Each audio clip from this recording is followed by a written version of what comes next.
These are 10 things that could be halting your OCD and anxiety recovery. Now, these are 10 things I see every day, working with sufferers in webinar and coaching calls and the WhatsApp groups. They're all very understandable, common mistakes, sometimes easily missed mistakes by people that you're working with. And it's understandable why they're missed because some of them are so subtle, it's really difficult to kind of spot which ones are being used incorrectly if you're forcing recovery, if you're overly using exposures. The reason why I do these videos so much, what halts recovery, 10 misconceptions, debunking myths, is because there is so much, there's, in my opinion, 90% misinformation compared to 10% actual correct information when it comes to, social media, where most people are getting the primary, the majority of their recovery research from, or their tools and experiences. Before I go any further, please subscribe, hit that like button, comment down below. Always down to have conversations. Everyone knows that. I like to joke around, and just see where people are coming from and really share my experiences, what I see when I work with people coaching and so forth. And if you want to learn more about our coaching and webinar services, please email info@ocdrecovery.com. Again, that is info@ocdrecovery.com.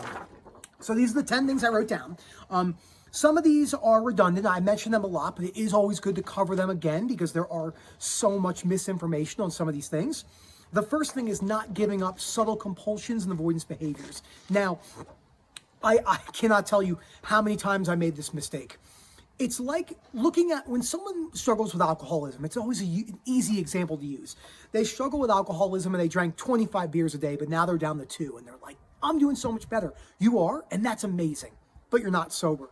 You're not sober. There's one definition of sobriety. That is no drinking alcohol. It's not one drink every month. There's only one definition of OCD recovery. That's no chronic anxiety, no chronic shame, no chronic guilt. The pendulum swinging of emotional outbursts is much lessened, and 99% of the time you can't tell you have OCD. That is the definition of OCD recovery. It's not putting up with symptoms. That is a big part of it, right? A large part of it is dealing with the symptoms, feeling uncomfortable, and moving forward. But that's not the entire story.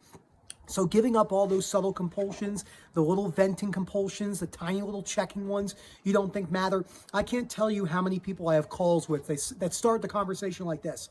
Yeah, I'm still doing those compulsions, and it's understandable, but those things are going to keep you stuck. Absolutely. Number 2, not reading or only skim reading. The books on the reading list, OCDrecovery.com. There's 6 of them, especially book number 1, How to Stubbornly Refuse to Make Yourself Miserable About Anything That's Anything, and book number 3, The Myth of Self-Esteem, are critical for breaking down fears of rejection, fear of losing your family, fear of death. Applying those exercises, I cannot tell you how many people do not write those exercises down and hinder their own progress. The reason why this video is called This Halts Your Recovery is because not engaging in these activities is 100% halting your recovery journey. I see it day in, day out. I know I've been there. It is important to stay on top of it in a non-compulsive manner and do the things necessary in reading those books. They're key. Number 3 is sneaky reassurance venting, specifically venting. This is what venting feels like. You have an urge. That urge feels a certain way, and you really don't like the way it makes you feel. Like there's ants crawling out of your skin. So you go, I'm just gonna vent a little bit. I'm just gonna ask for a little bit of reassurance.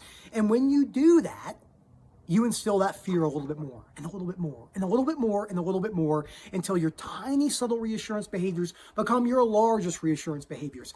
It's very easy to understand why people who don't work with OCD every day think that little bit of reassurance is okay. No amount of reassurance towards your particular fears are okay. It's not okay. I understand how frustrating that can be to hear. There are plenty of people that work with OCD that all they do is give reassurance. Most of the posts that I see on social media are reassurance based.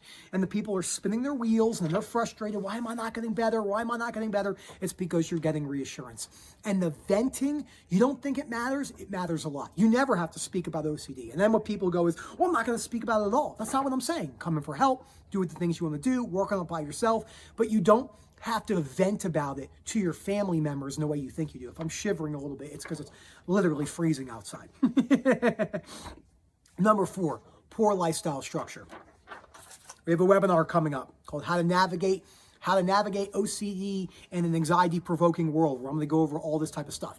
We have another webinar that just got scheduled for January, I think January 31st, Lifestyle Structures. Again, info@ocdrecovery.com if you're interested in that. Work. going to the gym, cooking your own foods, reading the books on their reading list, doing your homework, doing your chores, walking your dogs, all the things that people do not want to do, sitting on the couch, watching Netflix, scrolling all the time. Netflix isn't inherently bad, and scrolling on TikTok isn't inherently bad, but there's no balance. Most people have absolutely no balance whatsoever. So understanding that is so key for your overall recovery process. Number 5, blaming others for not understanding OCD. At the webinar today, which was Irrational Beliefs and Core Fears, terrific webinar. Thanks for everyone that came out. We had a lot of fun today. Making fun of Gemma, she's one of our newest moderators. Goes to show you that you could say something about a particular fear and that used to trigger them, but now they don't have any reaction to it because they've realized they're seeing through the illusion of the fears and they're breaking down their worst case scenario. There's a lot of people out there that are using statements like, OCD isn't an adjective, you are playing directly into the victim mentality. It is so easy to do and so understandable because the suffering feels so real, but you are gaining nothing from doing that. You're actually working in the opposite direction of unconditional self-life, other acceptance. So blaming other people for our OCD journey, blaming other people for our suffering is a complete ROI of 0. It's an understandable ROI, but it is an ROI of 0. So all we can do is work on our perceptions, change our behaviors, change our beliefs, and move forward. Number 6, this is an important one. Always reaching out when you're triggered. Keyword always, no balance. So people are always messaging me privately, constantly reaching out. And I want to talk to you. I like speaking to everyone. I can speak to a bush. All right? I don't even need people. All right? I'll be fine. Societal rejection, I'll talk to the snow, and my dogs who hate me. Because I feed them too much food, then they go to the vet and they get fat and they get and the vet yells at me. So they're always reaching out too much. Too much. Oh, I feel triggered? Message Rob or Nick. Ooh, I feel triggered? Message Rob or Nick. You got to sit with that discomfort. Hey, I have a question. We could talk about this next session. No problem. Let's do it. But that's about it. Anything else between that, especially in the beginning, is usually venting. Almost always, even in the middle of the journey. So it's not that I don't want to hear from you. It's because there needs to be applicability with me not responding because it turns out to be venting and reassurance seeking. So you don't need to reach out every single time you're triggered, but on the backside, that is, with a never reach out law, because that's what people do. With OCD, we swing one way to the other. Number 7, taking an unrealistic approach to OCD recovery. I know there's a lot of stuff out there telling you it's going to be easy. It's going to be the fucking hardest thing you've ever done. Close to it, all right? Unless you have something really, really serious happen to you. OCD recovery is tough. It is really tough. Consistent, persistency, discipline, moving forward through doubts and confusion, wearing all sorts of different symptoms, wearing chronic shame, chronic guilt, and everything else in between. There are so many pieces to this journey that you're going to feel totally, utterly confused with. That is part of the journey. So you're not going to be able to rush it, not in the way you think you can. Understanding that is so key. So that unrealistic approach to OCD recovery is something that holds many, many people back. Number 8, not willing to feel discomfort. And this kind of goes into everything we were talking about. Not bring discomfort to work. Not wanting to have conversations. Oh, it's just too much work, I'll just avoid it. Anything that people don't want to feel uncomfortable with, they will avoid. Avoidance will never, ever, ever give you the relief you're looking for long-term. You'll get short-term relief, sometimes more than others, but long-term, if you keep doing avoidance behaviors, they don't give you any relief in the long-term. You just do avoidance behaviors. You get like 2 seconds of relief and you're right back in the cycle. It's a drug that constantly needs to be replenished. So I always tell people in the webinars, you're gonna get used to, you don't think so, but you're gonna get used to feeling very uncomfortable for a very long period of time. And that's how this whole entire journey will work. And that is so key to cover over and over and over again. Number 9, you're not working. This halts recovery behaviorally more than anything. And social media compulsions. You're either not working, you're leaving work early all the time, you purposely got a job from home, not because you really want to, because you want to be safe. You want to keep yourself in this. That's not how life is going to work. There's nothing wrong with working from home, but if you're doing it to avoid, you're going to have to go back out there and live your life again. The world of working from home is going to be real problematic for anxiety. I can call that right now. We'll see it in 10 years from now. We're going to see a lot more of it. just because there's so many people that don't want to go out, they don't want to face any type of discomfort. So yeah, it's a no-go. Again, you can work from home. I'm just telling you what I think is going to happen, because it's giving people the opportunity to stay in this perceived bubble that they want to be in. It's not going to be good.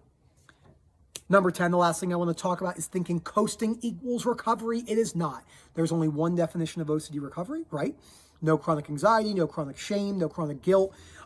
Intrusive thoughts have lost their intrusiveness. Same thing with urges, images, and sensations. It's pretty much like a factory reset. It's realizing that all the fears that you had the worst case scenarios aren't as bad as you thought. Like for me with my body dysmorphia, like if I had anything right here, I would be like, oh my God. Like if I even saw that in the mirror, like any type of shaking, I'd be like, oh my God, it's the worst thing ever.